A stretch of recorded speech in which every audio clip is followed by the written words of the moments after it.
different workshops, and at each point of the workshop, I want you guys to just have your mics muted, just so that there's no noise interference, so that you can get a clear understanding of what each of the leaders of the workshops are saying. As well as that, we really ask that you guys engage as much as possible. This day will go so smoothly, and it'll be so insightful if you guys actually participate. So if you guys at any point have anything you want to say, please feel free to just drop it in the chat function and use your chat feature.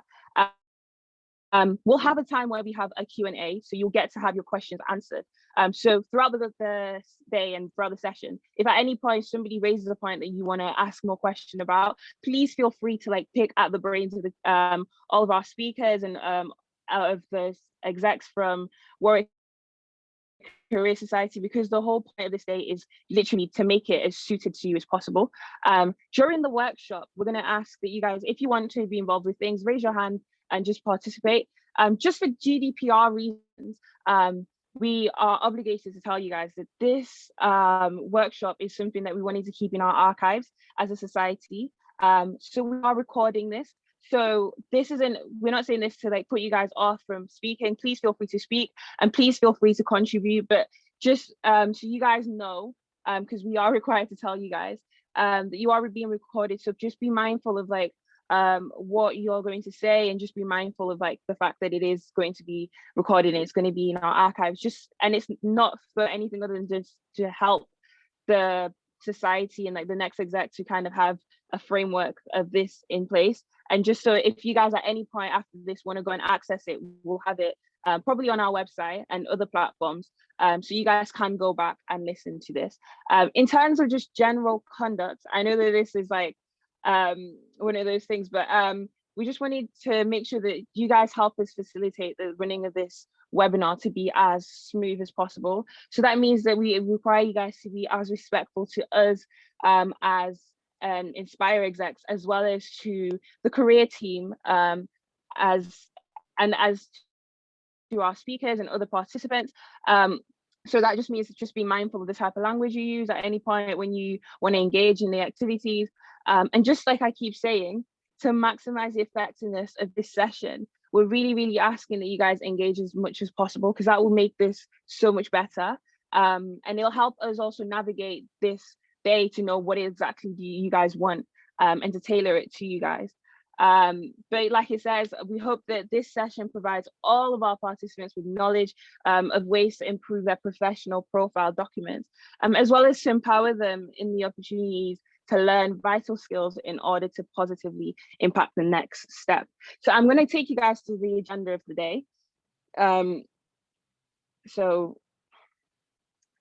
If Antonio could just, so for today, at the start, we're going to go for a brief introduction, just so you guys know, because I know that some people might not know who Warwick Inspire is or who Warwick Career Society is. So we're going to have a brief introduction, and we're going to have an icebreaker, because I know that it's the end of the day and people are tired, just to bring us back in the same morale. And then we're going to go through our first workshop, which is going to be our CV workshop, being led by Warwick Career Society.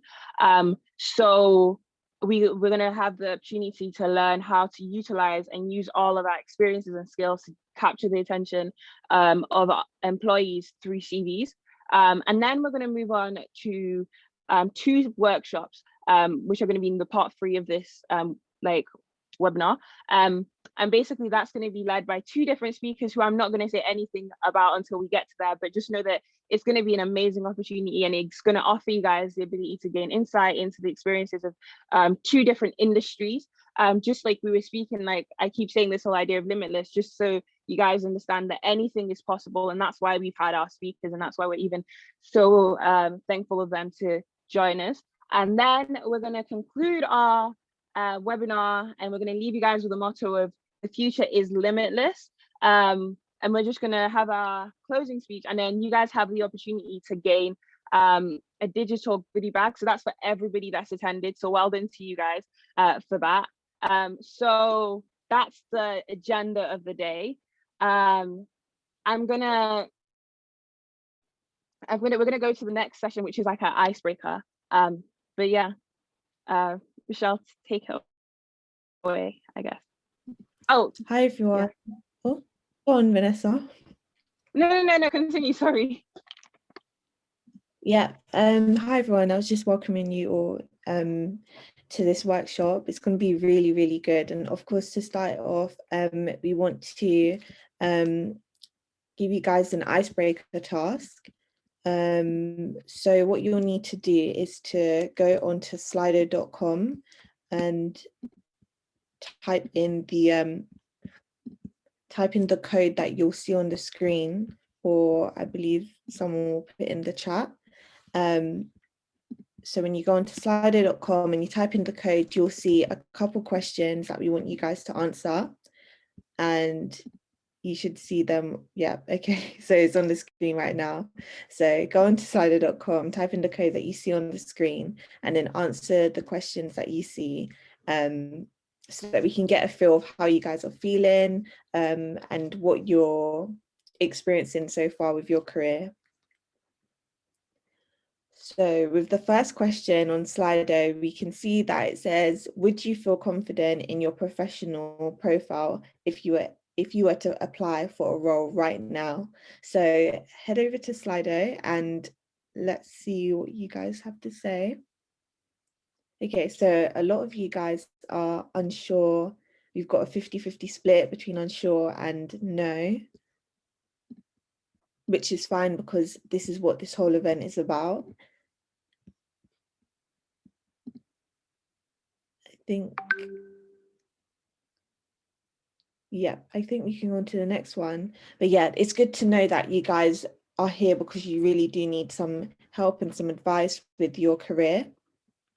So with the second one, the second question says, do you feel like your background has hindered your career aspirations? So yes, no, or you're unsure.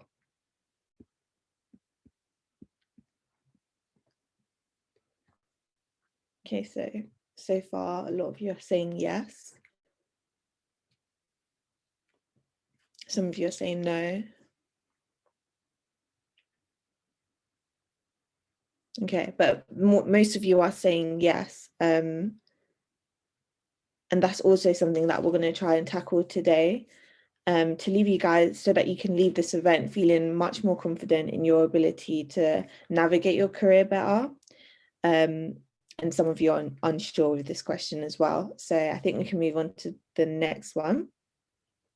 Okay, so this question says, what knowledge do you want to leave with today? So you have the opportunity to write a couple things into the box on the screen. You should see some there, and let us know what kind of things you want to leave with today.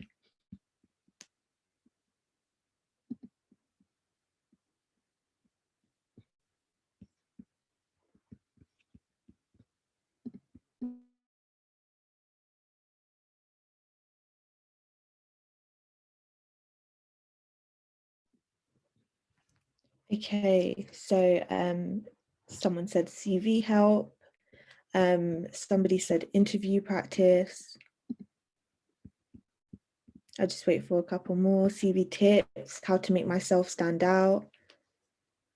What stands out to an employer? So a lot of people are saying CV help, and I relate to that. How to be resilient in job apps. Yes, that is key. It can be really challenging to navigate it sometimes. Anybody else want to add anything? Okay, we've kind of got a consensus that people really need help with CVs and interviews, and it's great that you're all here today because that's what you're going to receive. So I'm going to hand it back over to Vanessa to take it on. I'm just going to wait for the slides to come back up. But whilst we're waiting for that, thank you guys so much for engaging.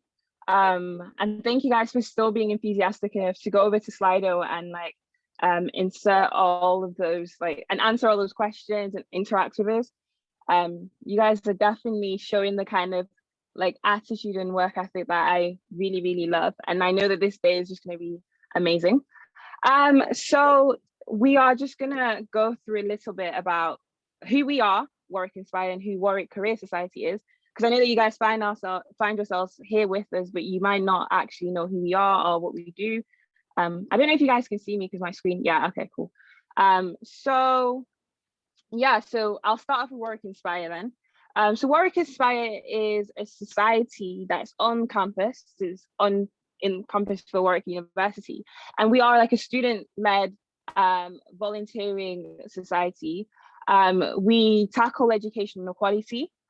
We do that through various means. Those of you guys who were in our conference last week got to understand that most of what we do is to try and change the narrative of a lot of our members, our students, and as well as the people in our community. So we usually pre-corona times used to work with schools to establish links where we could speak to students from low socioeconomic backgrounds, where they could get an understanding of the fact that sometimes when you come from a different background or a certain background, it's hard to aspire for more or aspire to seeing yourself in certain settings because you've just never had that represented around you. And so we are like that positive representation for people.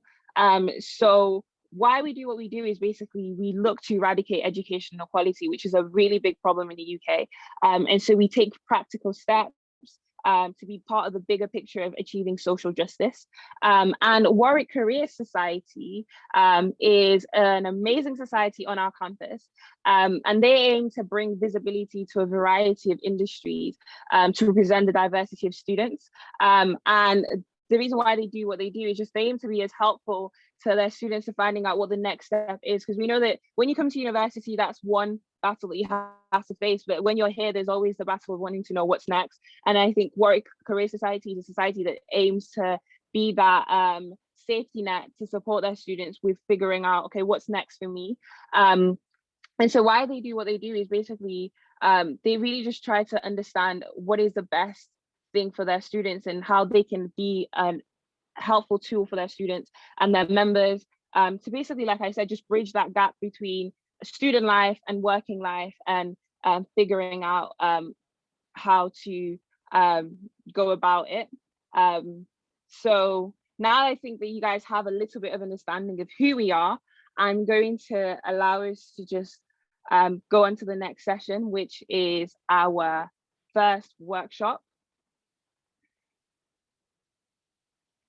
And so this workshop is, because I remember I was listening to you guys' Slido, and a lot of people are excited to learn about CV skills and what to do in constructing a very impressive CV. And that's why I know that you guys are going to be in very safe hands.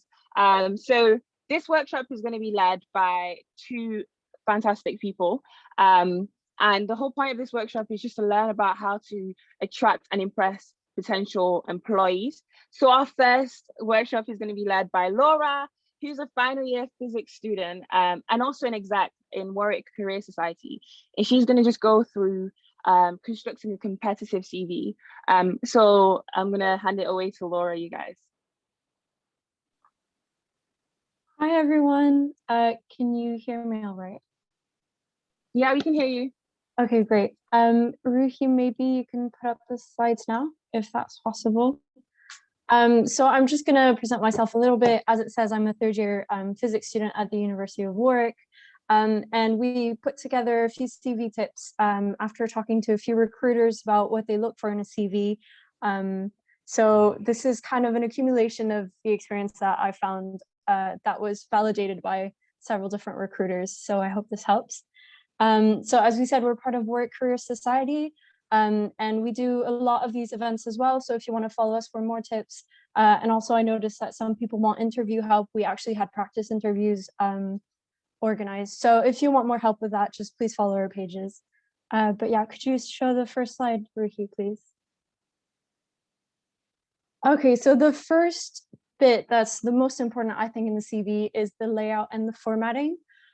So this is something you might not think about that much, but it is the first impression recruiters have of you. So it's actually the most important.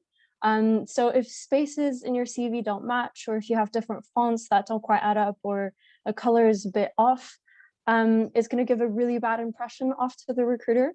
And even if your content is amazing, they might not want to actually hire you because of that. And making sure your CV is in a good format really shows attention to detail.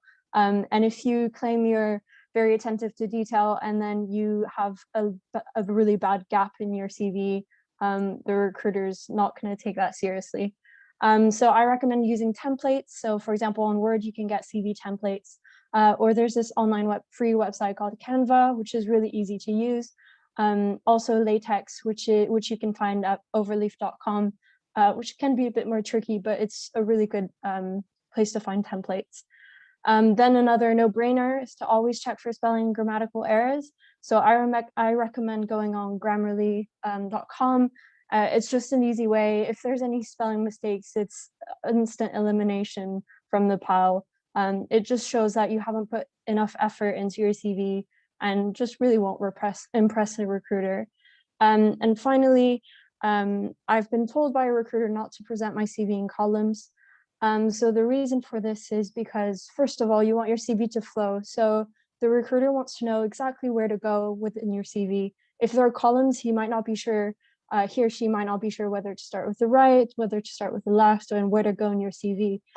So really making it linear is a lot easier for them to follow through. And also some recruiters, Ruhi, if you show the next slide, there's an example. So this would be an example of a column CV, which I was told not to use. And while personally, I thought this looked really good. So the reason I found this out was because I used to put my CV in columns. And I was told that if you download it, if recruiters download it in their software, if the company has their own software to scan your CV, it might not format well when they download it. And when you lose the formatting, this is the same as the layout. It just looks bad. And so Ruhi, maybe if you go on to the next slide. A better example is this one. So we can really see where to follow the experience, like where to read next. And these were both random templates online, so please don't take them as examples for what to put in your CV exactly, but this is just for the general structure. Could you go to the next slide? Yeah. So I have more general CV advice. It's important to include name and contact details. So I've been told two different things by two different recruiters. Okay, so one of the recruiters said it should be at the very end of the page in one line because you want to use the top of your CV to attract your recruiter with your best qualities. Another recruiter said that actually your contact details should be right under your name on the first line of your CV because it has to be an easy place to find. The consensus is your contact details must be in your CV because a recruiter will not take the extra time to link your CV to your application to find your contact details if you're successful. And it is really good to include your LinkedIn if possible. And on another note, using LinkedIn is really important because you can fit a lot more experience onto your LinkedIn on your CV. So it's a good complement. But if you don't really use LinkedIn, don't include it in your CV because it won't add any extra information and it's just taking up space. So I hope this makes sense. I think it's very common for people to put the contact details right under the name on top. Just don't take too much space with it and don't use up space that could be used wisely elsewhere, essentially. Another point, it's always good to state that references are available upon request. There's no need to put your references unless they ask it. Just that one sentence will be enough. And if a recruiter wants to know more, they will contact you asking you for references. So this is particular to applying to the UK. You shouldn't include your date of birth, marital status, gender, nationality, or a photo. I think these are legal reasons so as to not discriminate when choosing applicants. So just really don't, because it's not a good note to do that. And finally, list all your information in reverse chronological order. And that is because you want to be saying what's most relevant to the recruiter. So you might have done something 10 years ago that kind of makes sense into what you're applying to, but this won't be an experience that made a real impact on you or an important impact on you. So list it later on if it's really important and you really want to add to it. Could you move on to the next slide? Okay, so now the next slide, what should you include? So an important touch that a lot of recruiters like is a personal profile. So this is a few sentences to give an insight on who you are and what your goals are, and maybe what you're good at. So it's good to explain maybe your studies, but don't limit yourself at that, because you have to explain why this opportunity is right for you and why you are right for this opportunity. So I've been told by a recruiter that they really like to see when it's written career goal. And then if your career goal aligns with the opportunity you're applying to, they're really happy to see it, that this is actually something you want to get into, and it matches the opportunity that you're applying to. So this is a place where you can list your qualities and include maybe what you're currently doing. But again, so make sure you don't just say, I'm a student at the University of Warwick, because that doesn't give an insight on your personal profile. You have to really maybe say, I've been interested in finance for a while, and I have been studying this and this and this to finish to work in finance later on. This is just an example, obviously. But yeah, then include your education. So this is an important point, especially being students at the University of Warwick, which is really well seen worldwide. It's important to include it, but make sure you don't just write one line about your degree. You should develop on the skills you've acquired during your education, maybe include important projects that had an impact. So you could expand on a few modules you took and why it's relevant to the position. And it's also really important to add A-level grades or A-level equivalent if you're an international student like me. And I've heard that a lot of jobs require a good GCSEs as well, so it might be important to include it. But again, you might not want to expand on GCSE grades because that was quite a long time ago for you probably. So yeah. Languages spoken, it's always good to list those and explain your level on them. IT skills, so you might want to add Microsoft Office services. Maybe you've done a bit of programming. Maybe there's a software that you use as part of your degree that you've learned to master. So recruiters are always interested in that. Then interests is also really important. So don't take too much space on that unless it's very relevant to what you're applying to. But it's a good topic of conversation for an icebreaker when if you get an interview and when you get to the interview stage. And finally, the most important part is your experiences. So I wrote, think about all your experiences, because classically you'll think of internships and work, but you can add a lot more to that into your CV. So for example, being an exec in a society or a club, that's great experience that recruiters love. Also maybe volunteering, or if you have your own Instagram and you're selling art on the side, that's a great initiative and that's great personal experience that's important to add. So you might not write work experience, but you could write extracurricular experiences instead, or you could split it between work experience if you had part-time jobs or internships, and voluntary experience if you volunteered. And so in this point, you have to really think of what you've done in your life. Even school projects that you've pushed through, that can be quite important and interesting to expand on. And you really want to talk about your responsibilities and the skills that you've acquired during these experiences. So don't just list what you did, list what you learned from it, what goals you've achieved maybe, and what you're leaving this experience with. Could you move on to the next slide, Ruhi, please? So, sorry, I'm talking a lot. A way to do this is to use the STAR method. So STAR stands for situation, task, action, and result. And this is a really, really great way to present your experience and to think about everything that you've already done. So for example, in a STAR method, if I take the example of me being an exec member, I explain a situation that's happened. So for example, maybe none of our members were coming to our events. That's the situation. Our task, we had to decide, we had to make more people come to our events.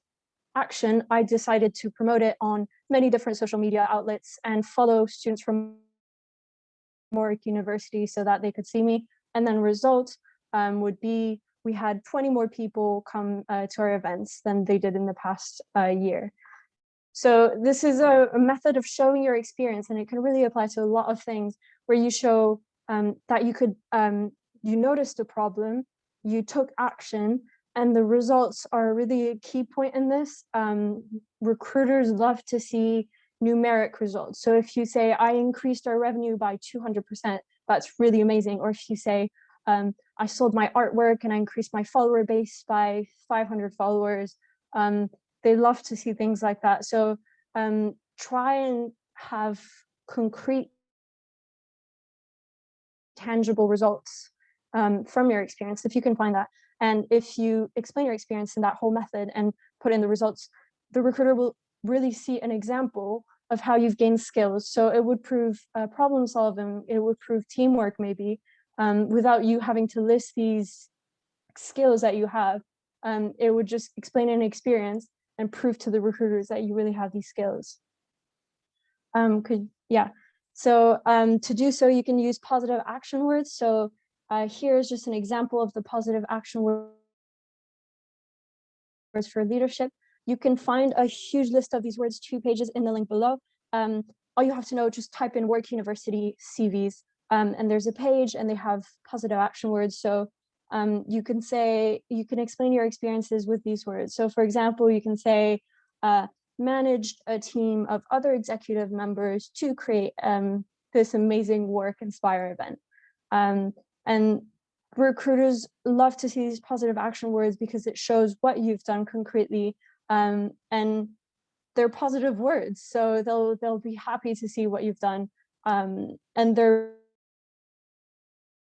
really great words. I'd really recommend having a look at the list and choosing the most relevant ones for your CV. And so finally, the most important part of CV making is making your CV relevant. So it might be tempting to write one CV and make it your generic CV and send it out to every company, every maybe masters you're applying to, but that's really the wrong thing to do, because when a recruiter looks at your CV, they want to see that you're a right fit for them particularly. Oh, sorry, my computer's freezing. Can you all still hear me? Yeah, we can hear you. Okay, sorry, I'm having technical problems. Okay, so you need to make sure that the recruiter knows exactly what you're applying to. And a way to do this is you look at your CV, or you give your CV to someone else and you ask them, what do you think I'm applying to? If they can tell what position you're applying to, if they can tell kind of what the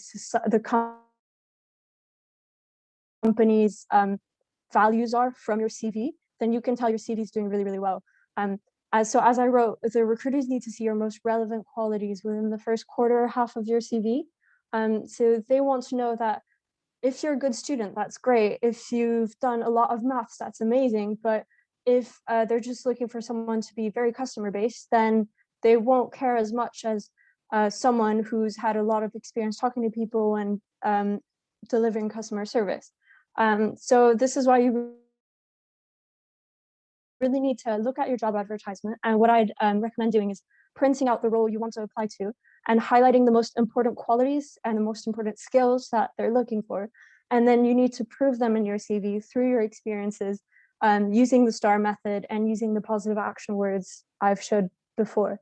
And so the final point is keep your CV to the point. So in the Warwick kind of guidelines to writing a CV, they say that a CV should be 1 page for banking and consultancy roles and 2 pages for law and engineering, and other roles can be 1 or 2 pages. So this is kind of a guideline, but if you only have 1 page of things to say, don't drag it onto 2 pages. A recruiter has told me that she's seen people put in huge fonts for their CVs just to fill in 2 pages, or just write about a lot of experiences that were in no way relevant and in no way were going to be helpful for that position. And essentially when you're doing that is you're wasting the recruiter's time. They're not going to be happy reading about an experience that literally has nothing to do with what you're applying for. So make sure all your experiences are worded in a way that the recruiter understands the skills and how these skills can transpose into the position you're applying to. So this is an example of the CV template that the Warwick University gives us. So as you can see, there's the education, and then there's a relevant experience section. If you look on the Warwick site, you can find it annotated. And so, yeah, I hope that helps. I think we can open up the question and answers now. And yeah, let me know if anything was unclear. Oh, and this is the link to the CV information that you can find on the Warwick website. And if you need more help, Warwick Career Society is always happy to look over your CV. We're always happy to look over your cover letters as well. So you can contact me or the other Warwick Career Society team through our social media. So thank you. Thank you so much, Laura. That was really amazing. We're gonna go and have just like a brief, maybe 10-minute Q&A session. Just the floor is open to everybody, like to just ask any questions related to CVs or anything that Laura said. Like I said at the start, guys, please engage, because she's literally here to help, and you all literally heard how much knowledge and insight she has to provide. So don't feel shy. We're gonna have, and I think Rui is also going to be a part of that. And she, who I forgot to introduce her, but she's also a final year physics student, and she's also an exec in Warwick Career Society. So everybody just, I'm gonna keep an eye out for the Q&A session, but please feel free to just ask any questions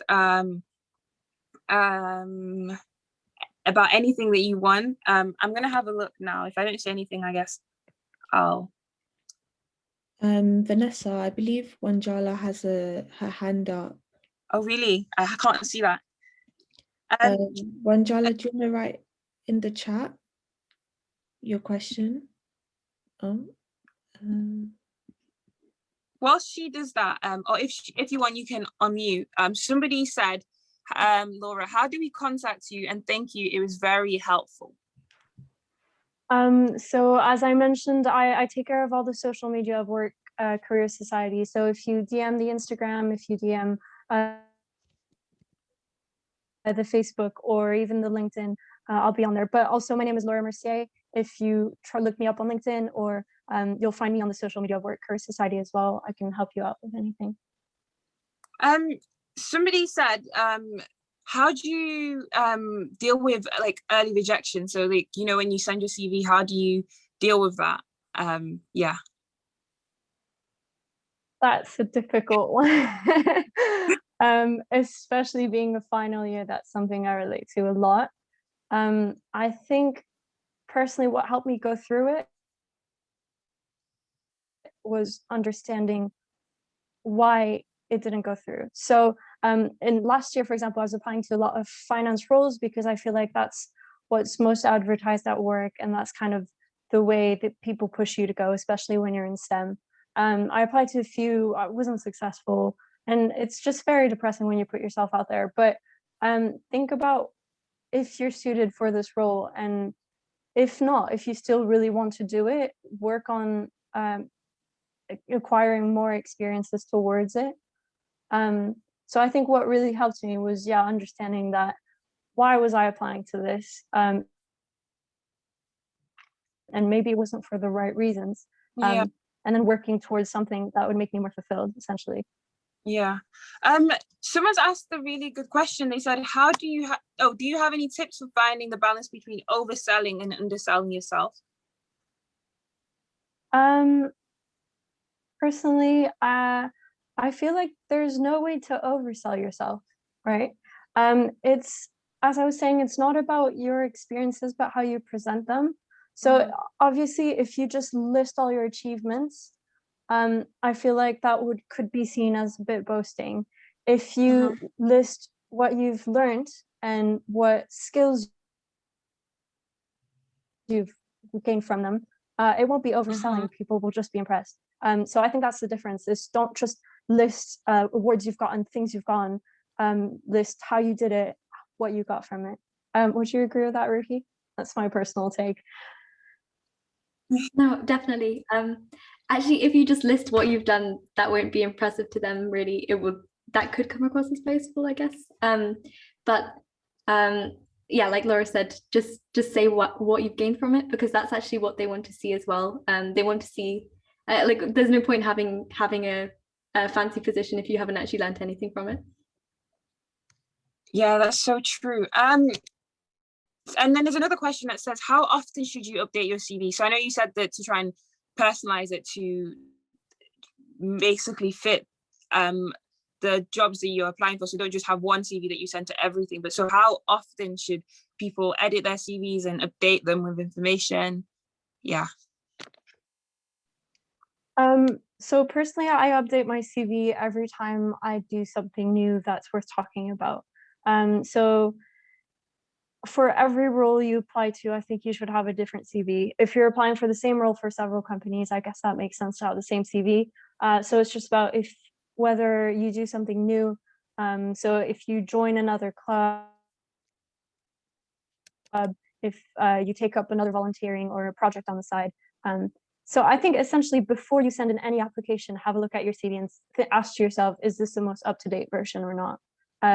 I think CVs is something you should work on all the time, and it's so tiring, but it's important. I don't actually, it's not that tiring once you've got your CV, once you've written it once, then it's really easy to just add things to it.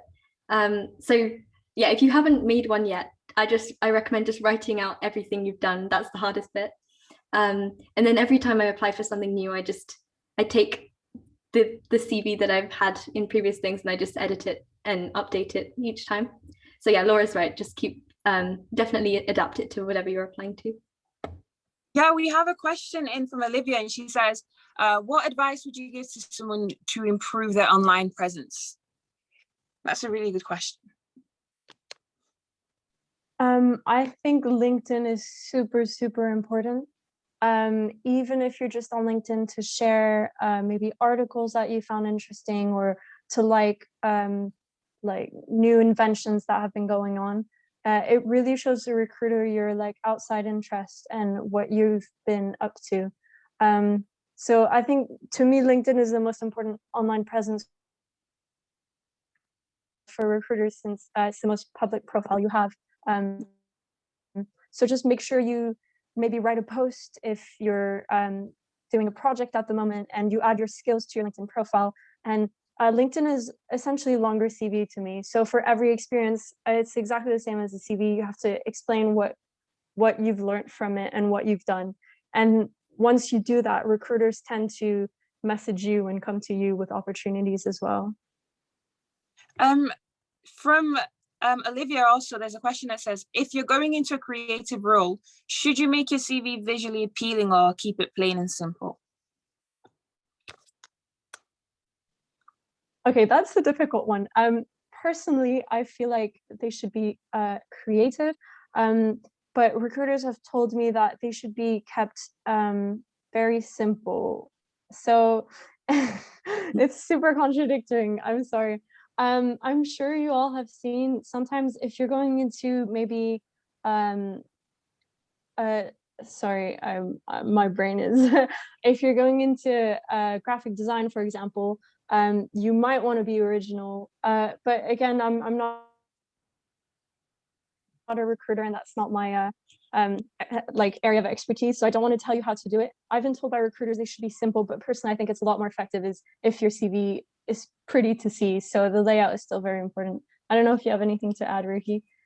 I don't know if you have seen, there are some really, really creative CVs out there, and if they're done right, they can definitely add to it. I've seen like some friends of mine, software engineering, have like made it digital and things like that. So that if you can think of a way that's creative and that it adds to it, then definitely I'd say go for it, because you don't actually have to stick to the set structure that they give, but it is safer to go with the structure that is normally used.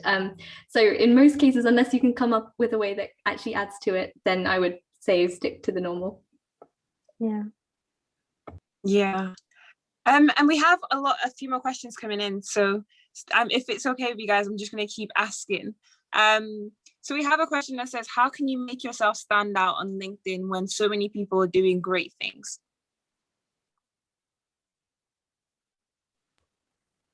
So Can you guys hear this me? is a difficult one because yeah. Sorry, it took a minute to process the question. So I think as long as you showcase your own experiences and what you've learned from them, I mean, I'm repeating the same things, but people who post a lot on LinkedIn and post all their achievements, and people who post maybe the internships they've got, they're not necessarily proving what they're learning. So this is what I was explaining earlier. They're just kind of listing achievements, and it's very impressive to see. And especially if you're looking for experience on the other side, it's quite hard to be reading all of that. But as long as you showcase like really your own skills and how you've achieved them, I think that's what's going to stand out essentially. So Warwick Career Society recently had a LinkedIn talk, and this question came up, and the guy that ran the talk answered it pretty well. Basically what he said is that most people, when as a recruiter, they're looking to make sure you have certain skills, and just as long as you include them, even if it seems like everyone else has those skills, you're standing out amongst most of the people who don't include them, because the recruiters just need to see that they're there. So in that case, like don't worry about comparing yourself to others. Just like even if it seems like maybe it's not that impressive compared to other people, if you think it would add to your application, then definitely just add to it. And I think your LinkedIn, it will just become impressive over time, you know, as you do more things. So don't worry. Yeah. Following on for that, there's a question that says, do you recommend putting things you have done during sixth form in your CV, or is it outdated, even if it's relevant? So I'm not sure what grade sixth form is. Sorry, I'm an international student. Maybe Ruhi, you should take this one. The last 2 years of school. Oh. Okay. Yeah, this is something that people are on the fence about normally. If it's really relevant, if it's a really big achievement that you think really adds to it, then go for it, definitely. But generally prioritize the things you've done recently. Recently in my CV, I was told that, like, for applying for masters, that I should just remove some of the sixth form stuff, just because that's less relevant. So, but if it's a big thing, then definitely go for it. And these are the last two questions I have for you guys. So the first is, how much emphasis is placed on personal profile sections? Are they necessary, since they can take up space? I'll ask that and I'll ask the other one later, I guess, just so you guys aren't bombarded with questions. I think they're really important because it essentially summarizes your profile in 2 sentences. So, you know, there's that crazy statistics that says that recruiter spends about, on average, 10 seconds on your CV. So that profile would be the first 10 seconds. So I'd say it's kind of important because that's the way you can summarize your main skills for a recruiter. So it makes their job easier, and they might want to hire you. Ruhi, do you have anything to agree? It's just meant. Oh yeah, no. Yeah, your CV's meant to give. Sorry, your CV's meant to give a snapshot into you. This is the best way to do it, I think. So definitely agree with that.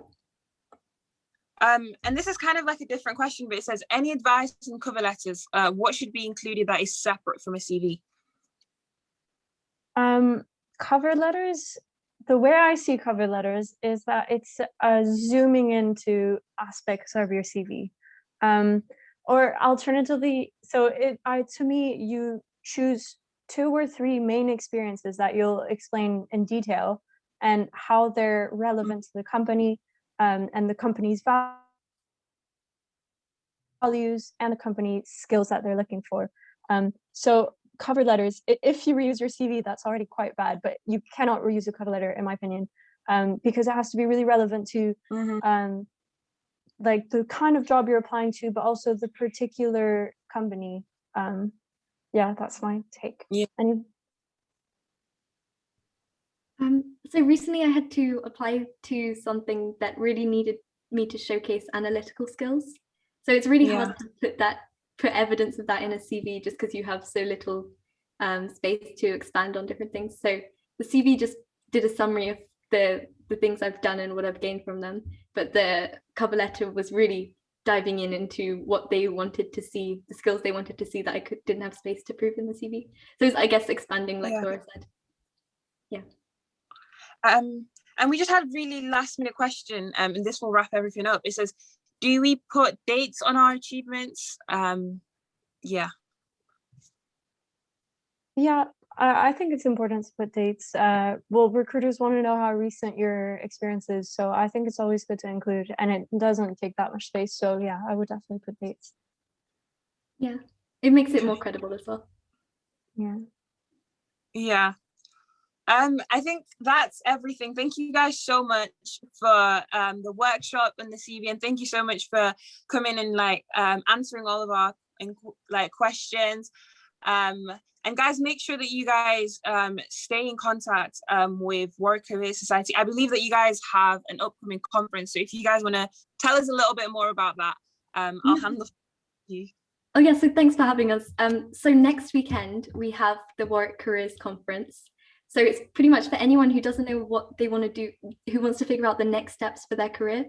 So we'll be so it will last from Friday till Sunday.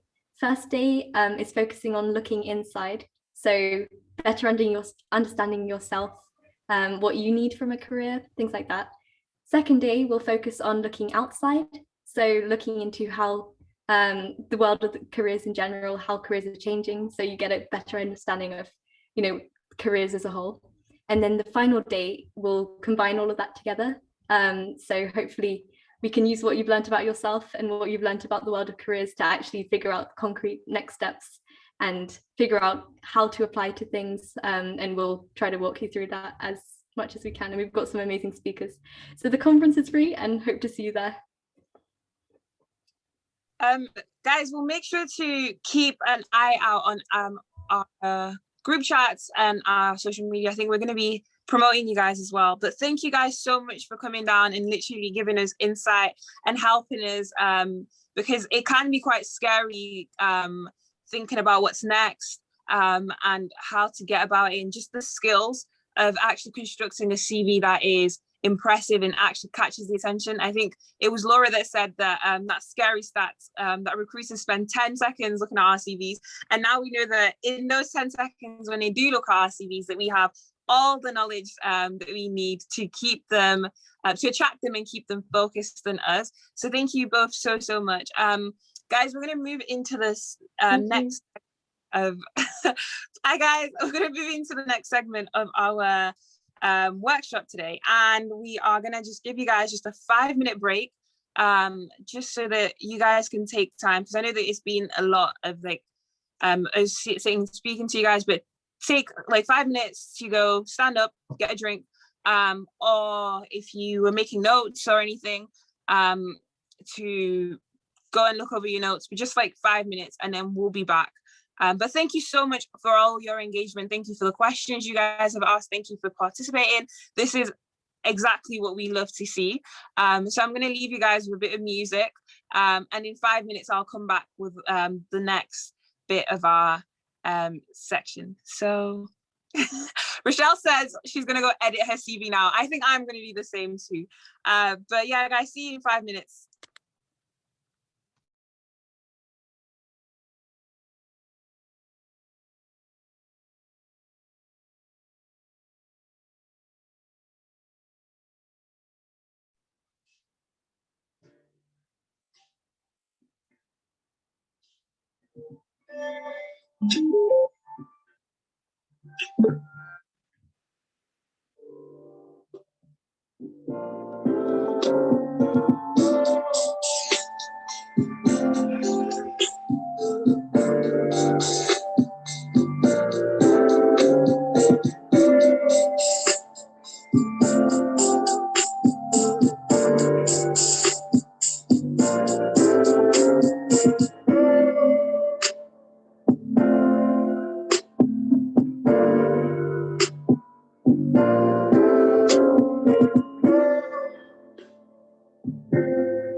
listening to Poetry Instrumentals.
Hey guys.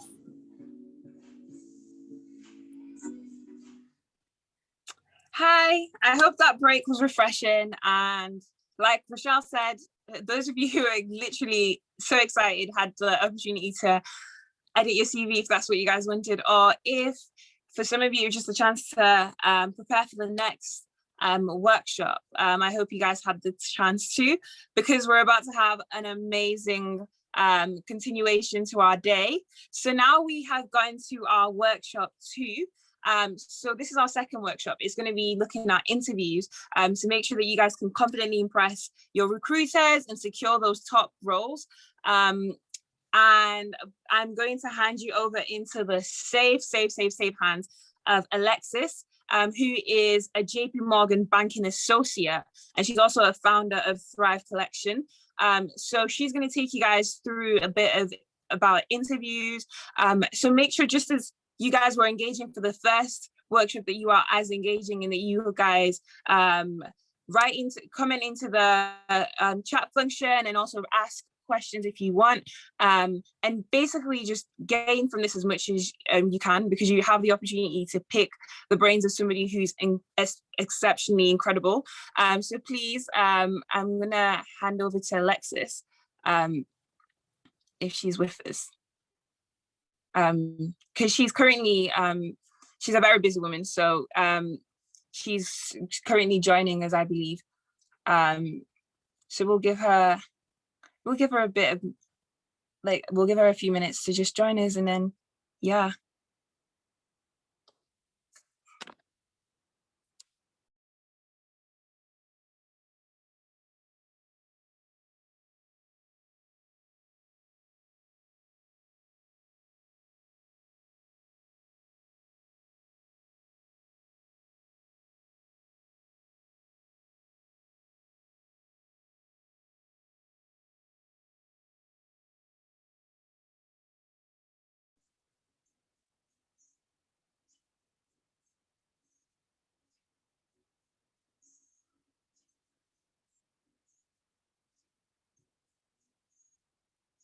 Hey guys, bear with us. But whilst we're waiting for Lexi to make her way to us. I guess I'm going to ask you guys. Oh, I see she's joined. Hi, Alex. Hi there, can you guys hear me?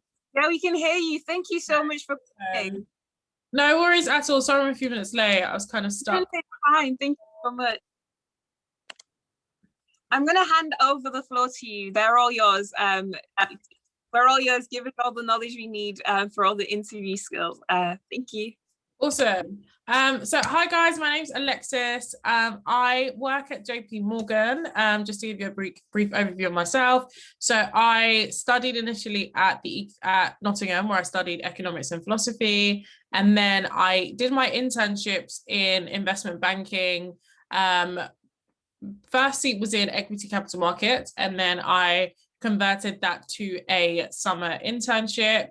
Following my summer internship, I then did my grad program, which also started off in ECM. And today I've done just under 5 years of investment banking at JP Morgan. I've kind of sat in different seats, but I've always pretty much been in IBD throughout. So if you have any specific questions about that, happy to discuss that at the end. I'm going to try and be quite brief with my session, just because I do have a 6:30, but I'm going to try and make sure that we definitely do have time for Q&A at the end. And if not, the guys will definitely have my details to be able to share with you guys. So in terms of other things about myself, so I also run a business called the Thrive Collective, which is a company that provides productivity tools and resources. So our first product is a productivity planner, and I do actually have one with me here. So it's a productivity planner. And the idea is that it's, just a good way of identifying your goals and also sort of breaking them down. So you literally, know what your big goal is, and you're able to actually break it down to identify exactly what you need to do on a day-to-day basis to achieve them. And it's just a good way to kind of, keep yourself organized throughout the day. So that's another side of what I do outside of JP Morgan. So as I said, I'm going to try and just get stuck into the session straight away, so we can try and get as much info as possible out of the session, and then leave some time at the end for Q&A. So I've kind of already done my sort of journey to JP Morgan in terms of what my current role is. So moving on to what an interview is. So it might sound like a bit of a silly question because everybody kind of knows what an interview is, but essentially it's a way for an employer or a prospective employer to try and get an idea about you as a person. Naturally, they would have, seen your CV and seen all of your qualifications and stuff like that. But an interview is a really good way of understanding what you're like in person. You can structure, obviously, literally the best application ever. You can have an incredible CV, but it's harder to test those interpersonal skills without actually speaking to somebody and getting a sense of what they're like as a person. So that's pretty much what an interview is designed to do. And then moving on to what to do when you find out you have an interview. So my first piece of advice would probably just just breathe and just take a moment to take it all in. And I say that especially if you've got a tight deadline, because stressing about an interview that you've just received definitely won't help you in your preparation stage, and particularly if you don't have that much time. So pretty much for all of my interviews, I have been given horrible notice, and I've kind of always just had to dive straight into my preparation, or dive straight into getting ready for an interview in, if I'm lucky, a week. So stressing does not help you at all. So my first piece of advice was just to breathe and try and just make sure you're in the right kind of mind frame to tackle this from a calm, objective perspective. And then the other thing I would recommend is to read any of the materials that they've provided you with. So again, they might not, but some firms do provide you with some information. Just it might be on the team, it might be on your interviewers, it might be on what the role might be. So definitely make sure that you're soaking in all of that information, because the reality is they're not, giving you it for fun and games. Like, they want you to really, take your time and absorb the information that they've given you. Another thing I would recommend to do is to think about the specific role or the firm that you're applying to, and then look at your network and see who you could reach out to. So the best thing about that is, looking at, if it's a role, for example, for myself, if it's a role sitting in investment banking and sitting specifically at JP Morgan, I would, you know, take a step to think about, okay, who do I know that's in investment banking? Who do I know that's at JP Morgan? And then I would reach out to those necessary people. And the reason that I say that that should be part of one of the first things you do is because I think it's important to try to speak to people who have sat in your seat. So speak to people who have, you know, either been through a similar interview process already, because they'll be able to tell you, you know, this firm really cares about this kind of questions. This firm really cares about, you know, you demonstrating that you're this type of person. And that can be just really, really valuable hints and tips to help you, you know, shape your interview preparation, as there's no point spending all your time preparing on something and then later on down the line being told that that was kind of a waste of time. You should really be focusing on X, Y, Z. So that's why I'd really recommend to try and reach out to your network beforehand. And then also another important thing about that is that, you know, especially if they are somebody that's in industry, they might not be able to, you know, pick up the phone and speak to you straight away.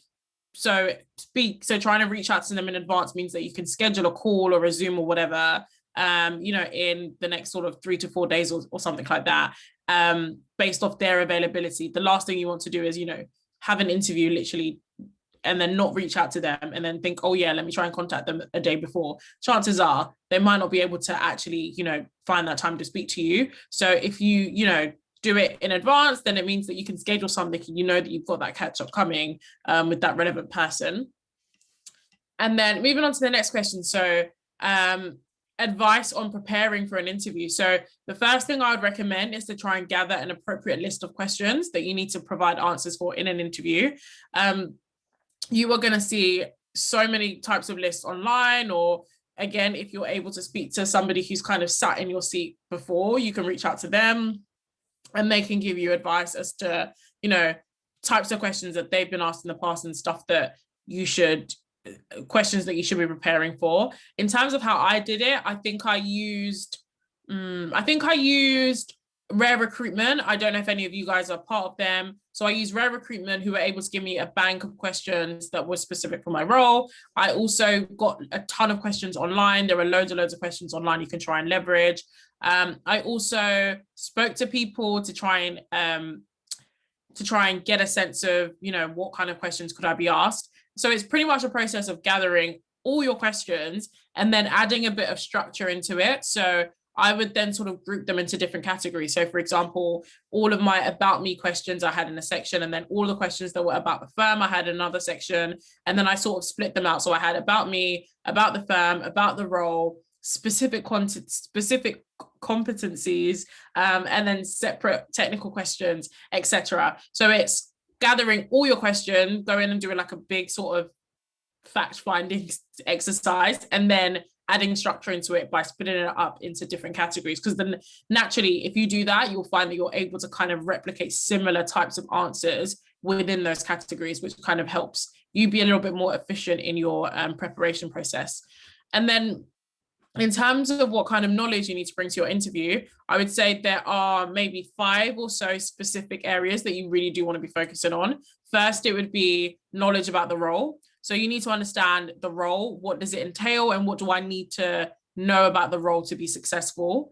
You need to understand the firm. So you need to have knowledge about, you know, the firm itself, what makes them differentiated, what makes them stand out, how do they set themselves apart from their competitors, what's the culture like, what kind of transactions have they done, that kind of thing. If applicable, obviously, as I'm assuming that, you know, it might be a firm that does transactions. You also need to have knowledge about the team that you're going to. So research the team, especially if you're given a list of the people that actually sit within the team. If not, LinkedIn can be your best friend. All you need to know is, like, you know, what their role is or what their team is or what the job title is. And then you can literally be recommended to, you know, other people that sit in their team. You can try and figure it out. If not, try to speak to somebody at the firm and they can give you a sense of what the sort of organization structure looks like. And then that also allows you to sort of research the type of people in the team. What deals has the team done? Again, if that's applicable, what is the client base like? So what kind of clients do they service? Are there any parallels between the clients that they service and, you know, your personal interest? That's also a really, really great way to build rapport. And then another thing is just having some knowledge of how you would be expected to support the team in your role. So are you going in as an intern? Are you going in as a grad? What would you be expected about the team? What would you be expected to do in terms of supporting the team? Another thing that you need to have knowledge for is knowledge of yourself, which obviously might seem super obvious, but knowledge about what makes you a good candidate, what makes you a good catch, like what are your USPs, what makes you stand out, what are you bringing to the table, what's your experience. So just taking time out to try and build knowledge about yourself and about, you know, all the different experiences that you've had, be it university, be it sixth form, be it on your course. What are the things that make you you, and what are the parallels between, you know, all the things that you're great at and all the things that would be required of a good candidate.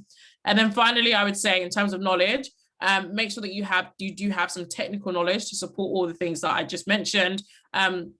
Naturally, this will differ depending on whatever you're going for. But for my interviews, I kind of, you know, needed to have knowledge about certain technical aspects. So be it valuation or accounting and stuff like that. Naturally, that will differ depending on the type of job or the type of role that you are interviewing for. And then in terms of my interview experience, as I mentioned, I did a spring week and I did a summer internship at JP Morgan. And then, so I definitely, you know, sat in all of your seats in terms of, you know, being at uni and trying to, you know, do my applications to try and get interviews. I think I did 2 telephone interviews for my spring week. And then I did 3 in-person interviews and a case study for my summer internship process.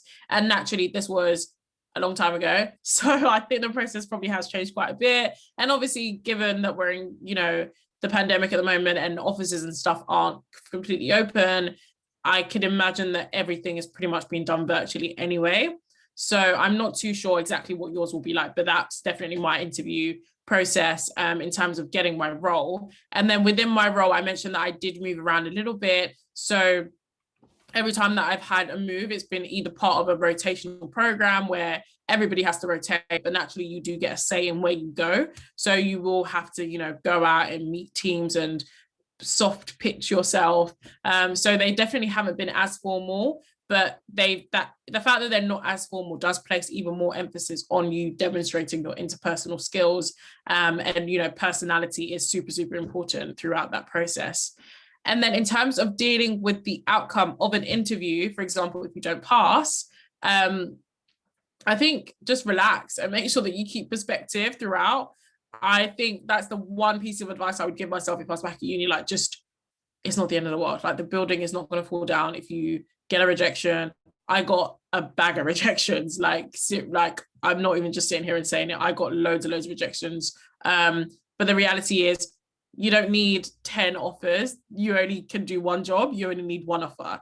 So so I would just recommend that, you know, keep your head up and keep perspective. If anything, the resilience throughout that application process is what is going to give you the resilience to do the job. Being able to, you know, not necessarily get the outcome that you want, but getting up and trying again and getting up and trying again. And that is what is going to make you a good candidate and strong and resilient throughout the process.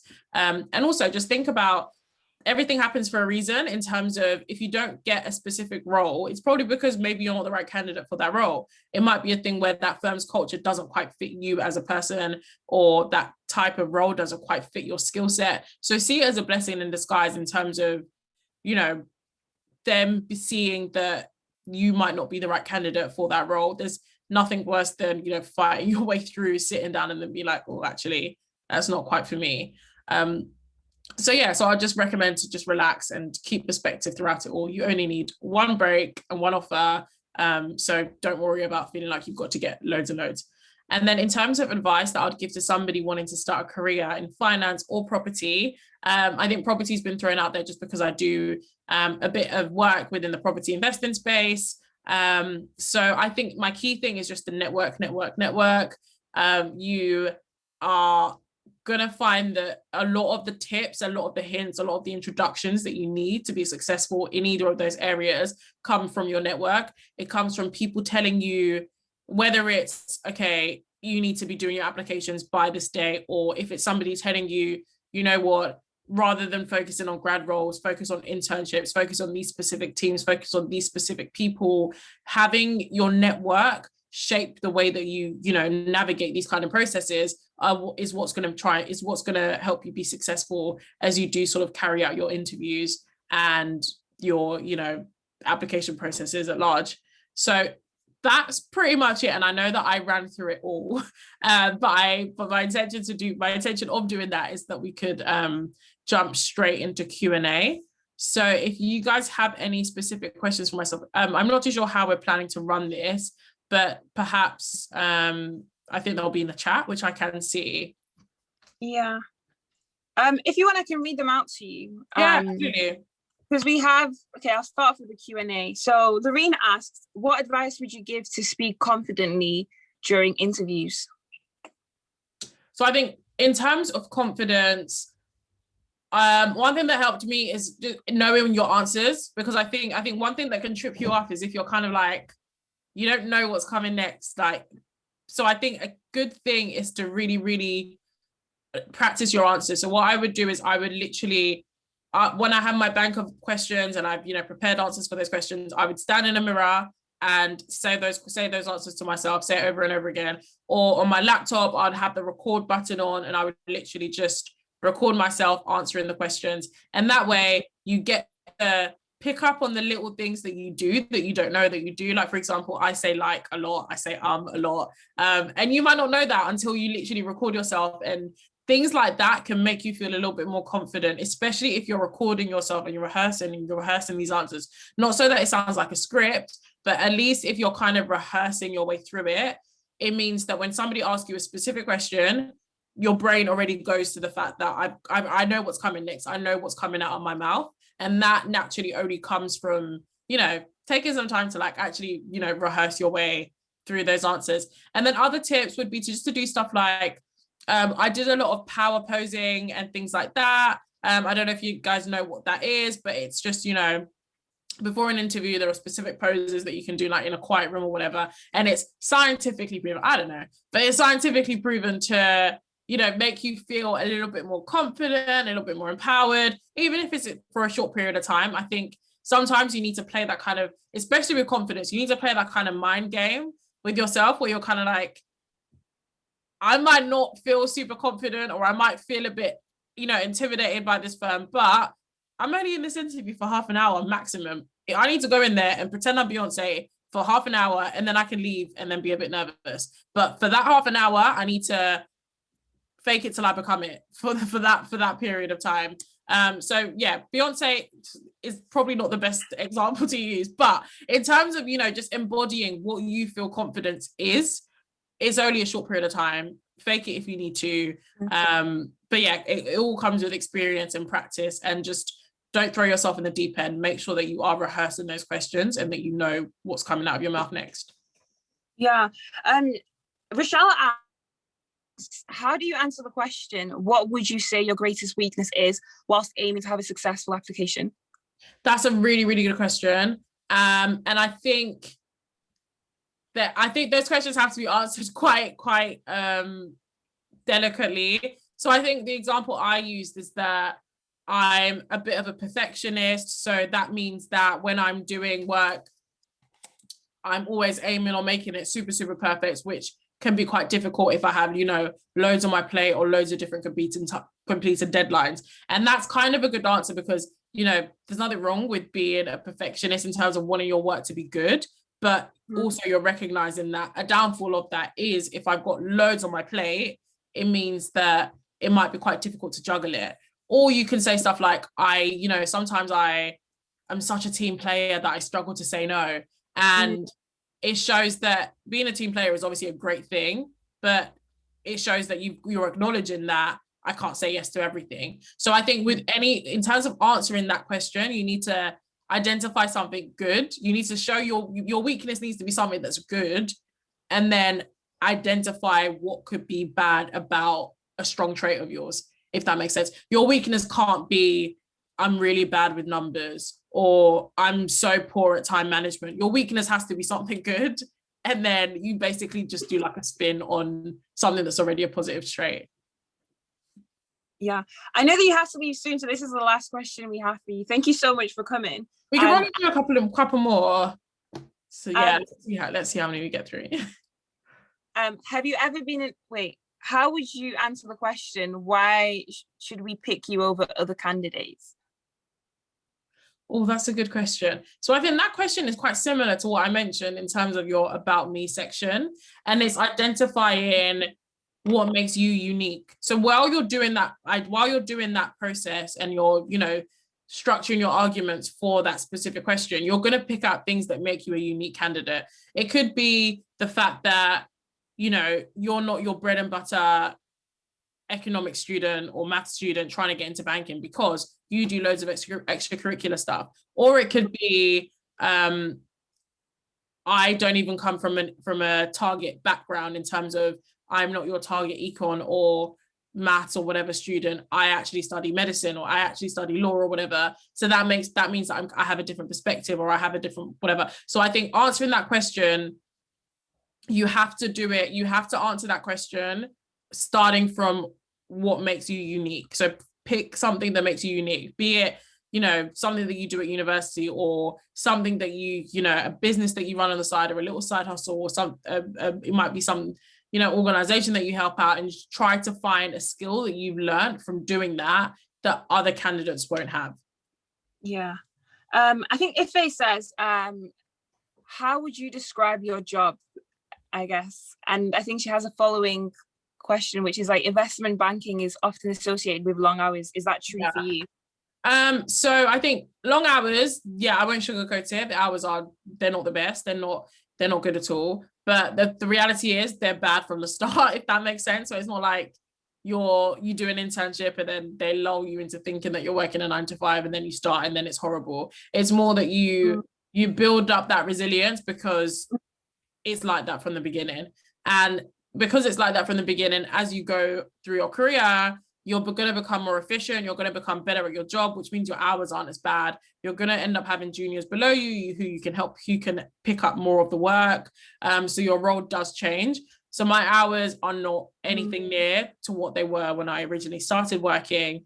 And it's just a character thing. I think it's good to sit down and like try to figure out with yourself, is this something that you actually want to do, your rationale for it, because the hours are long, and if you're not doing it for the right reasons, if you're doing it for family or friends or whatever, they're not going to be there with you when it's super late at night and you're sitting there grinding away by yourself. So the hours are bad, and because the hours are bad, you need to ensure that you kind of really want to do it first and that you're doing it for the right reasons.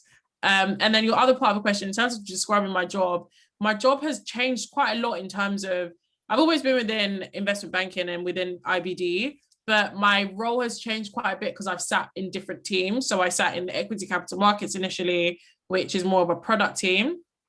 And I focus on executing transactions. And then I also sat in the consumer M&A team, which is super different because it's specifically to do with the consumer industry. But in terms of my role, it's very, very client facing. So I can describe my role currently. It's very, very client facing. I spend a lot of time executing deals, speaking to clients, speaking to investors, doing quite a lot of coordination in terms of, a lot of investor meetings, getting the sort of resources and presentations, etc., ready for these meetings, doing the sort of back-end sort of modeling and financial analysis that goes into these presentations to kind of like describe the proposition, sort of holding investors' hands to make sure that they understand the deal, understand the transaction, understand the business. Do they need any follow-up, analysis, work materials? And then there's also the other side of things, which is when I'm not executing a deal, we do quite a lot of marketing, which is trying to figure out, what have our clients not thought about from a deal perspective? Should they be looking at potential merger with another company? Should they be looking at raising some equity so they can potentially, either reinvest into the business or look at buying other companies, or a little bit more strategic type marketing work where we're trying to figure out what should our clients' next steps be? Yeah, thank you so much. If you have time, I think Sade just says, have you ever been a bit stunned by a question where a question you were asked and weren't sure how to answer it, and how do you deal with this? And then yeah, absolutely have. And I think with that question, you need to, if anything, that's a way of them testing how you react to not knowing, because naturally you're going to be in a situation where you're in an investor meeting or whatever, and they ask you a question you don't know, and your answer just has to be very, oh, that's a very good question, thank you for that, pause, and then say, you know what, I'm not quite sure of the answer right now. I don't think I've got the available resources to answer that question. However, I will take it away and make sure that I follow up with a response. Mhm. And that kind of response is a bit rehearsed, but at least it kind of shows that I'm identifying that I don't know. I'm identifying that it's a good question, and I'm going to take it away and come up with a better answer, after I've researched, rather than sort of sitting here and stumbling and falling my way through an answer.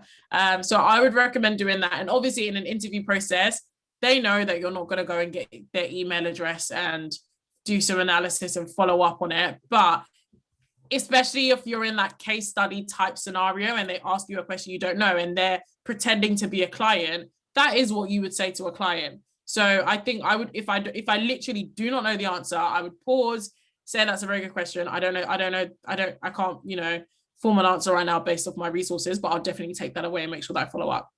And I think that's a good way to answer that. Yeah.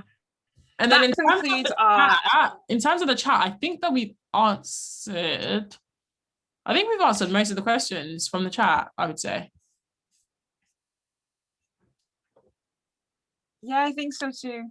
Thank you so much for coming and having this conversation with us. I know that you have a very busy schedule and that you have someone. It is a bit all over the place. No, I just wanted to say that I do speak a lot about careers, banking, productivity, stuff like that on my personal Instagram. So if you do want to follow me on there, then I think I'm actually planning to do a Q&A this weekend. So you guys can follow me on there and then ask questions there as well as this session, because my calendar is a bit of a mess, but I'll put my Instagram here. And then I've also got banking highlights and stuff like that on my page. So you can actually click in and, get some broad career / uni tips and stuff like that in there, or DM me if you have any sort of follow-up questions or anything. Thank you so much, Alex. It was amazing to have you. We're going to let you go, and we're going to make sure that we, because you put your information down, but we'll make sure to share that with all of our participants. Have an amazing rest of the day. Thank you so much. Thank you. I hope you guys have enjoyed the day so far, and I look forward to hopefully connecting with some of you later. Yeah. Take care. Thank you. Bye. Bye. Oh, guys, that was amazing. That was our speaker, Alex, who is, just a brief recap for those who didn't, because we introduced her and then she came, but she is JP Morgan Banking Associate, and she's also a founder of the Thrive Collection. So like she said, please make sure that you guys go on her social media and actually connect with her. And actually engage with her. Like she said, she's having a Q&A session where she'll delve deeper into this. Because like how we said before about having the ability to access all these opportunities. When there are people offering you opportunities like this, make sure that you take them with open hands. So yeah, that was amazing. I'm gonna move on to our last workshop of the day. And thank you guys so much for engaging and continuing to be enthusiastic. I know it's getting a bit later, but I'm going to introduce you to the amazing Anna, who is from Upreach, and essentially, so during her time at university, Anna worked with school students from less privileged backgrounds to gain skills needed to attend university. She joined Upreach as a program coordinator to help students with the next steps to gaining access to the top graduate jobs. So I know that I'm handing you over to really, really safe hands. I'm going to give the floor over to Anna and she can continue. Thank you so much, Anna. Great. Thank you, Vanessa. Okay, I think I have some slides. Do you want me to share them or? Yeah, sure. Please. Great. 1 second. Let me just pull them up. Oh, Oh, okay. I see them. Okay, perfect. Amazing. So yeah, thank you very much for that, Vanessa. Nice to meet you guys. My name's Anna. I am a program leader of the Graduate Employability Framework at Upreach, and I'll talk a little bit more about Upreach and what we do very shortly. But yes, just to give you a little bit more of a background on me, I went to Warwick myself. I graduated in July 2019. I studied politics and international studies, and I was actually a member of Warwick Inspire in my second year. I absolutely loved it. So I'm really happy to be here today. And I began working at Upreach in July 2019, as well as graduating then, so quite a quick turnaround. And today I'm going to talk to you a little bit about, firstly, Upreach as an organisation, then I'll talk about Upreach as a graduate scheme, and then we'll go over some general application tips. Encourage questions, so if you have any throughout, please do share. So to begin with, a little bit about why Upreach exists. So Upreach, as I've said, is a social mobility charity. And essentially what we do is we help undergraduates access top graduate schemes. So when we look at the UK social mobility landscape, it looks a little bit bleak. The UK population, most of us don't go to private school, don't go to selective school, yet top graduate schemes and things like the government, financial institutions, judges are made up predominantly by people who went to independent schools. There's some pretty depressing statistics about former comprehensive school pupils being 17 times less likely to get into some graduate schemes than someone who attended a private or selective school. And obviously looking at this, it's really not fair that just by paying, you can sort of pay your way into a job. So Upreach was essentially founded to tackle this problem. So if we go to the next slide, our solution is essentially to work with undergraduate students from underrepresented backgrounds to help them access and sustain top graduate jobs. So our overall vision is of a society in which everyone has equal opportunity to realise their full career potential, regardless of their social background. And we've been quite successful so far in doing this. Sadly, we haven't completely abolished all of these things, and there are still some issues of social mobility, but the work we're doing is directly helping to try and tackle this. So we do this in a couple of ways. We work firstly with students, but we also work with employers. So we work with employers to help them create fairer application processes and to help them change the way that they work so that they're not just hiring the same white private school boys essentially. And we try and talk to them about changing their hiring practices to get more diversity within their teams.